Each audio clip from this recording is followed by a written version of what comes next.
haven't seen old Hitler for a hell of a time. I haven't seen old Hitler for a hell of a time. I went to France to see what he was doing. When I got there, the fucking place was ruined. Hello, I'm Sean Lever, and today we're on the Allied first turn of DAK.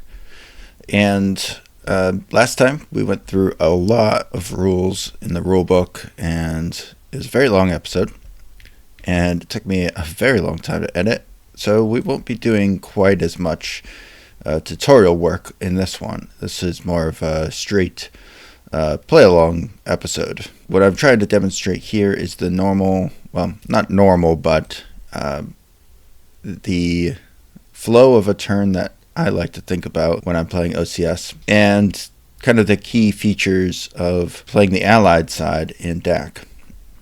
So the first thing that I like to point out to myself is what's at the rear area of my side.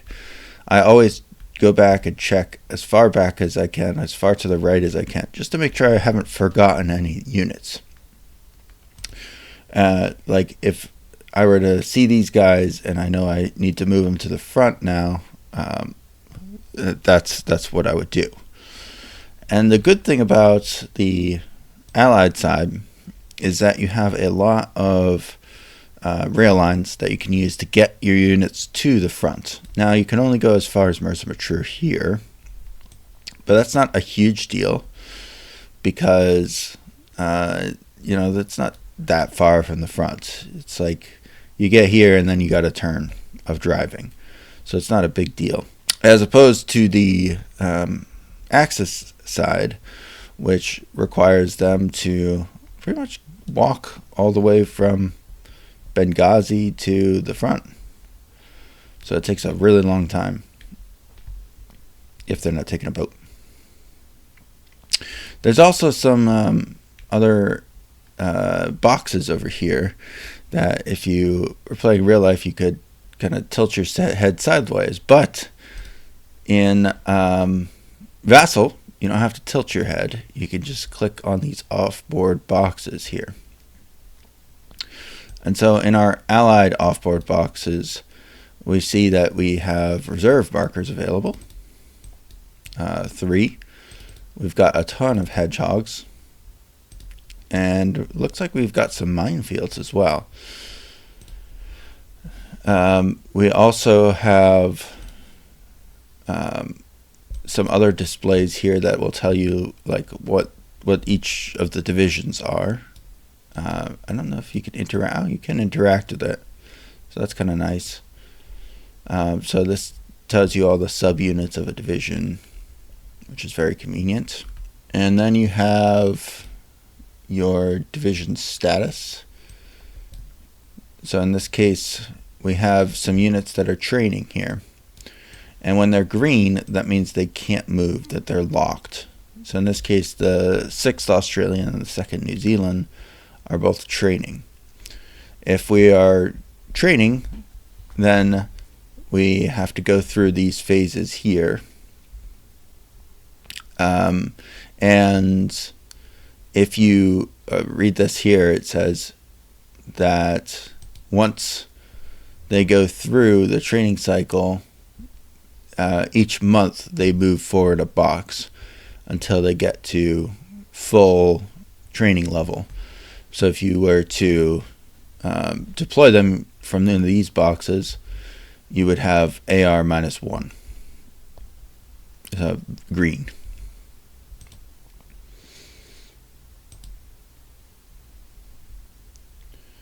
Then there's also some holding boxes, and basically these are meant to represent some of the other battles that are happening at the same time. Now, ironically, there's not a ton of mention of the war in East Africa, which at this time is still ongoing. So you have the Sudan, and I guess that kind of implies that these are all the troops that are fighting in East Africa, but they did commit a little bit of force to East Africa. Now, compared to what's in North Africa, it's nothing, but there are some units over there. And then we have a whole Greek campaign status that you have to keep an eye on. So right now, there's no Greek operations at all. And later on, this will activate, and we'll have to worry about this. And we'll have to send, first we send the New Zealand's division over there. And then eventually we get the New Zealand division back. But it takes a long time to get them back. So what we are on now is the second player turn. And so, like before, we don't really have any aircraft refit to do because we haven't done any aircraft movement or moves. We probably don't have much in the way of reinforcements, but let's just double check that. I mean, obviously we saw that we had some. On the 22nd, we're going to get some reinforcements. The following cannot move further west than Mersa Matruh until released. The 2nd New Zealand Infantry Division. And these units cannot move outside the restriction zone. The Polish. And then 6th Australian can't leave its starting hex. So we got a lot of restrictions here on what we can and can't do. And our first real reinforcement doesn't arrive until the 22nd, which I believe is in 2 turns. So we're 3 turns. So we are currently on the 12th, and we get our reinforcements on the 22nd. So we kind of got what we got on the map, and let me see. So these have already been deployed, I think. We don't really need that marker anymore.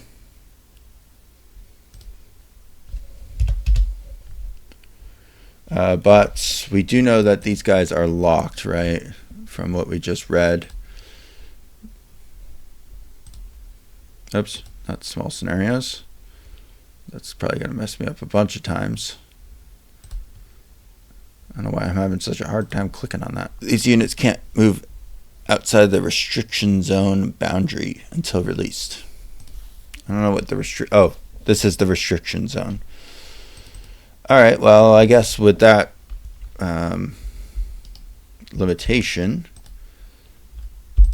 well, we might as well move them up to the edge. I'm going to say that this is inside the restriction zone.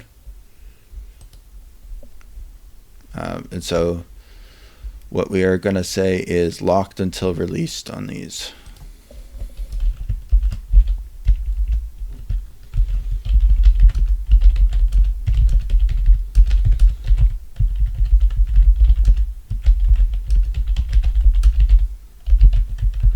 I don't know when they get released, but we'll find that out at some point, I'm sure. And so that's one of the nice things. Now, if you're doing this in real life, I would suggest just using like a dry erase marker on your plexiglass. That's what I do sometimes for short notes like this.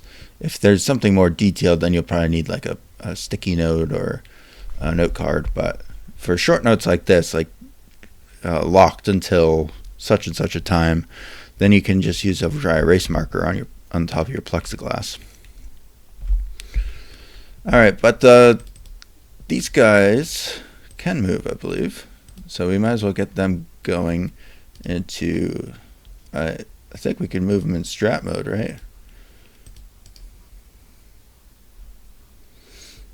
We'll have to double check on that rule. This guy's forwarded. That's replacement equipment. We might as well move that over there. We don't really need that yet. And then the truck doesn't really need to move, can't move in strat mode either. We don't have any supplies here, which is kind of surprising. Who else can't we move? The 6th Australian and the 2nd New Zealand. 2nd New Zealand, where are they? I don't know where they start. I think they start at Mersa Matruh, if I'm not mistaken.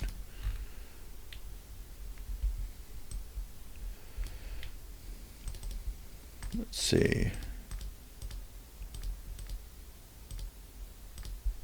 No. Oh, are there? There they are. Okay. Yeah, so these guys can't move past Mercimer True. So let's mark that. But the 4th Indian can get up there. Yep. Oh, and this is the core. All right, that's important. All right, so the question is, do we want to even bring him up to Mercimer True? I think we do.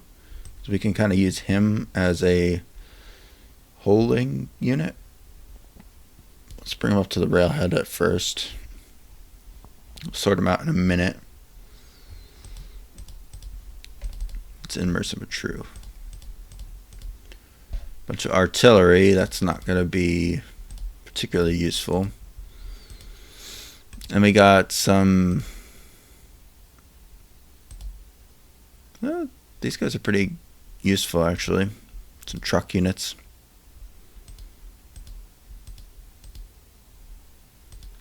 Not strong combat units, but at least they have good mobility. I think that's the important thing to note about the British side, is they're much more mobile, but they're not as strong. So you see on the Italian side, we've got, 6 4s and 4 4s. On our side, we have more lower combat ratings, but higher movement ratings, and generally much higher ARs. So the ARs have to make up for the lack of combat, or you got to stack them together. So I think we're going to use these guys as kind of a group. So let's bring them onto the top of the stack. This guy can't move, so bring him to the bottom of the stack for now. We're probably going to want to move the supplies around. And we're going to need to move the core forward, because I don't think we have a core up here. I don't think we have any, yeah. So we don't really have any way to do anything with these guys. They're kind of tied to that position where they currently are. So we got to move up the core. We know that. So the core is going to have to go to move mode. I guess we could go to strat mode and make it that far, but that's not going to help us. So we're going to go to move mode with the core. And then with these guys, we'll put them all in move mode as well. I don't think you have to fuel them.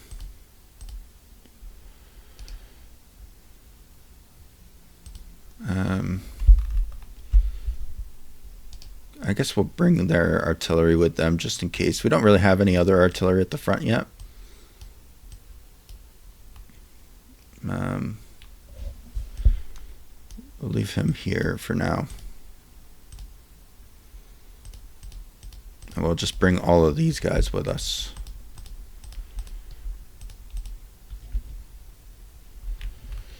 Bring them with us. Okay, so they're all truck movement points here. So we know we can make it to Sidi Barrani. Because I think the lowest movement allowance is 14. And that's way closer than 14 times 3. So no problem getting all the way up to Sidi Barrani if we want to.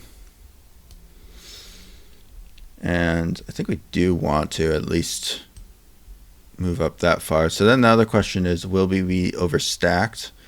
And the answer to that is no, because we have plenty of extra space. What we're trying to do here is to force the Italians to have to kind of do something. We don't want to let them get away with getting in here for free. Okay, so we definitely can get up that far. And we probably want to leave everyone in Sidi Barrani this turn so we can switch them to their full combat mode. And then the other thing I'm thinking about is protecting this road here. So in order to make them go around, if we think they have like 8 movement allowance here, they could go 1, 2, 3, 4, 5, 6, and then they would have to go through our zone of control already. But if we were to extend out the zone of control 1 more hex, I think we could pretty much guarantee that they couldn't get around us with their infantry. Not that I think that's a huge danger, but the tanks, if they had brought them up, that would have been more of a problem. But because they didn't bring up the tanks, I don't think we necessarily have to worry about that. And I don't really think we need to worry about anything further south as well. There are these Siwa guys that we could potentially use.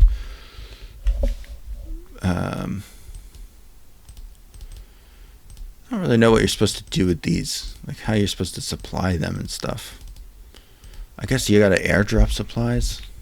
I don't know. I'll have to figure that out.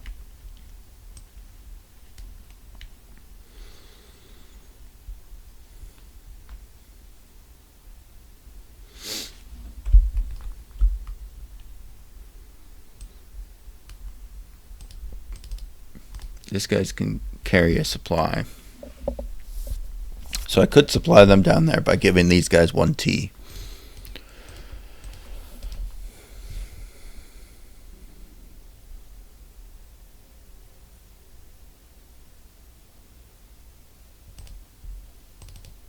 I'll worry about that in the resupply phase. Alright, let me go back and check some of these other places. Oh, there's my wake up alarm. We do have this guy here. I don't see any restrictions on moving him. I don't know if he can use strat mode though.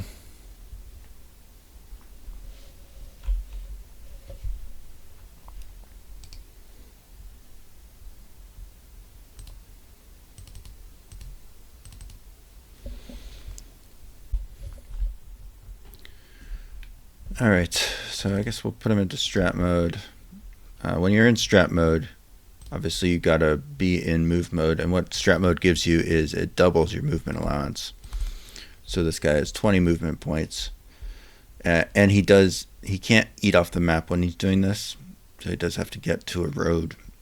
We're gonna get him onto a road no matter what. Anyway, for the movement, but that's kind of that. So to get to the road, this is a track. So a track is half a movement point. So it's only 1, 2, 3 and a half to get onto the road. So that's 3.5 there, which means he still has 16.5 movement points, which translates to 3 times that in movement, because now we're on the primary road. Oh wait, he's not truck, so I think that does change that. Oops. Let's see, for movement on the primary road, it's only half a movement point for leg. So he's technically a leg unit, even though those legs happen to be camelid legs. So he can only do 33 movement. And this would be a good time to break out the chart. So if we move him to Cairo, or let's move him up to Giza. How many points is that to Giza? So that's 1. Let's get it even first. So now that's a flat 16. So then he needs 1, 2, 3, 4 to Giza. And then this is where you could break out your distances chart. I think this might have Giza on it. It has Cairo, which is pretty close. So we know we are 1 from Cairo. from E2322. So 2322 would be this one here, right? Is there anything we can move? Oh, we have these guys. They can't move out of Egypt, but we can move them up. The rest of this is just forts. Oh, long-range digit group. We'll want to move that. Put him to strat mode.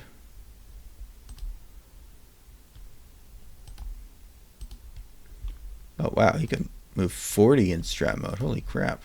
It's powerful. And it counts as leg movement, too. That's cool.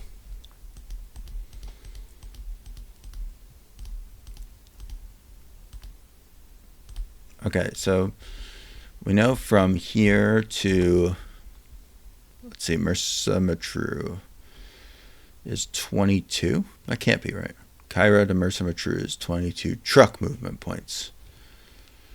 Oh, right. So this isn't useful then for us. It's useful for the trucks. So like this guy, he knows he can make it to Mersa Matruh for 22, but it's not useful for this. El Alamein is as far forward as he can get. I might be screwing that up completely, but I don't know. It's weird that the chart is so much different than my expectation. Alright, these guys here can't move from their starting hex. These guys are locked. So I'm going to note that. The div arty for the 4th Indian is not locked.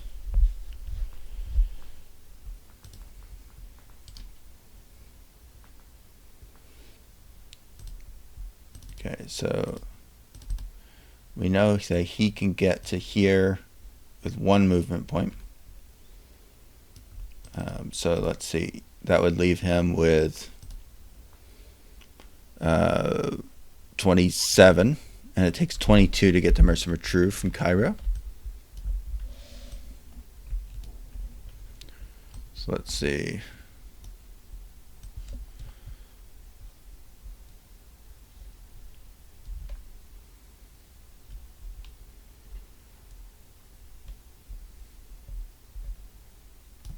Okay, so he's there, and he still has 5 movement points left. So he could go up a little bit further, because this would be 1, 2, 3, 4, 5 would actually be 1 more. So he can make it almost all the way to the front, which is really good. Now that's a little bit dangerous to be that far up, but that's okay. All right, are these guys all in move mode? They're not. Oh, wow. They can really move, huh?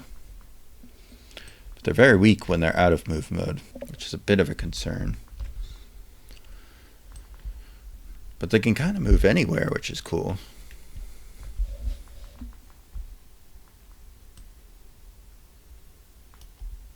And they can get trace off this road. So we could put them over here.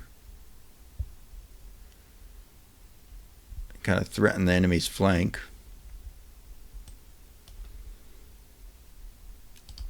I don't think we'll need to do that though. So it'd be 1, 2, 3, 4, 5, 6. I think some of them had 6. Yeah, 6. So he could get to here without even going into move mode.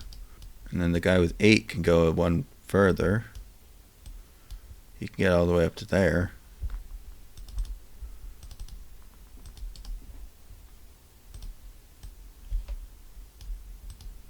So we could place them like that, or we could just stack them up into there.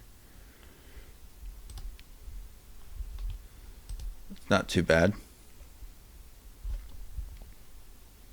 Would like him to be 1 hex further, but it's not terrible where he is. I could send, have any just regular cavalry over here other than that guy. I have this AT unit. It's not something I have to fuel, I don't think. Red box. Do you have to fuel red boxes? Yeah, so I'm consistently messing up this rule here. It is the black text that you got to look at, not the box behind that text. And it is hard to remember sometimes because, some games they use box colors and some games use text colors to denote what type of unit a unit is. But in OCS, black text indicates that it is a truck fuel supply. Combat units using truck MP or tracked MP cannot exclude. Oh, I was supposed to be fueling my trucks. Shoot. Alright, so these guys have to pay half. Yeah, they have to pay half.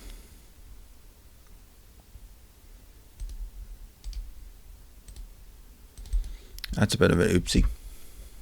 I really don't have that much supply up here. That's a bit of a problem. And that means that these guys would have had to pay another half a T. So I just blew all my supply. So I can't really move anything else. Whoa.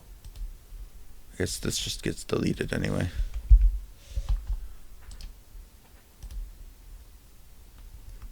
Oh well. Yeah, I just blew all my supply worthlessly. I brought up this supply too on a truck.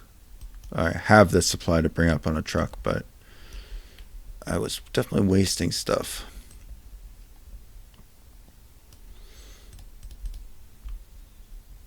I feel like overall there's just not enough supply at the start to do a whole hell of a lot.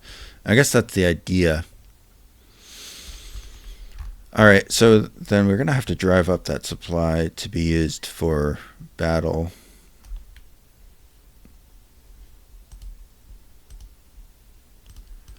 So where can we put the supply dump? Alright, so his draw is going to be 5 truck movement points. So 1, 2, 3, 4, 5 that's the furthest back we could put it. So let's put it right here. And then with the truck itself, I guess we'll leave it kind of at the railhead here. Just to pick up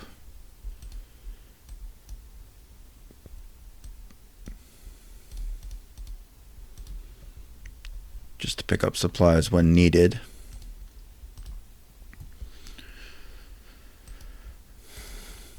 And we could put on a fuel dump marker or supply dump marker. Oops. Supply dump marker over here. Where are the supply dump markers? Oh, they're probably just in the marker box here. There we go. So I'll mark that as a supply dump. I don't really want to move anyone else. I kind of like where they are already.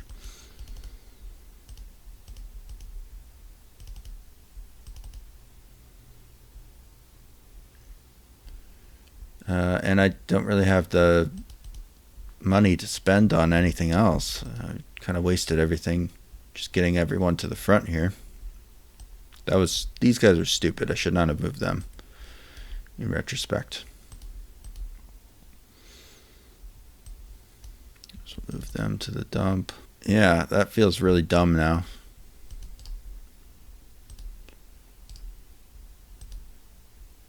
Oh, can't do that. Oh my god.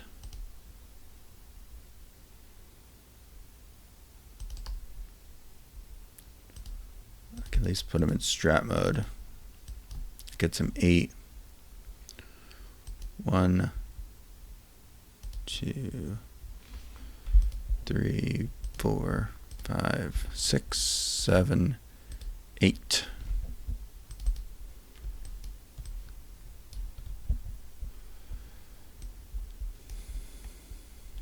Something that I'm not really doing and I'm not really good at yet is knowing how to use the reserve markers. So I think that'll be next episode to learn how to use the reserve markers better. I guess we got a little supply here. It's not terrible. We got two SP there. I'm just thinking for combat purposes, we're going to need more than that. But we can draw some stuff out of our fuel dump, out of our dump here. So we have 3 here. We should be able to handle a little bit of combat, but not much. Not much at all. Definitely the Axis has way more in the way of supply early on. Well, I think that's all the movement I'm going to be able to do then. Don't really have anything else to do. We're kind of just got to wait now for the bad guys to show up. I guess what I could do is I could put this guy here. That's still adjacent to... Oops, didn't want to move the plane. That would still be adjacent to supply, so he would still be able to get supply.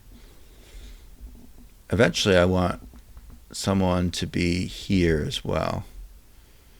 I could do that, move everyone up 1. So I could put him here, leave him there as a backstop.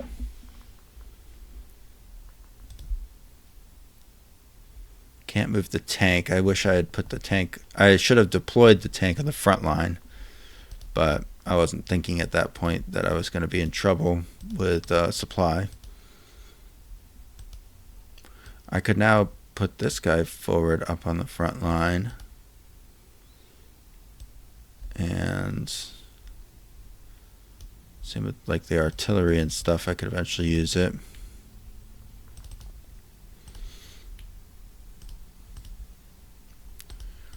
It's going to be a tough fight either way. But the enemy's going to have to expend a lot of resources to get through us. And that's the important thing.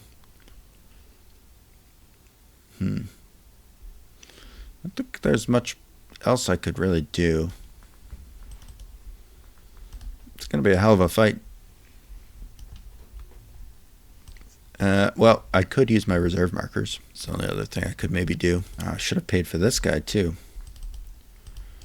That's another 1T.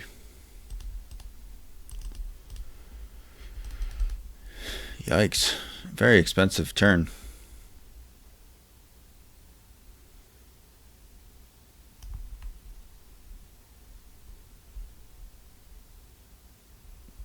All right.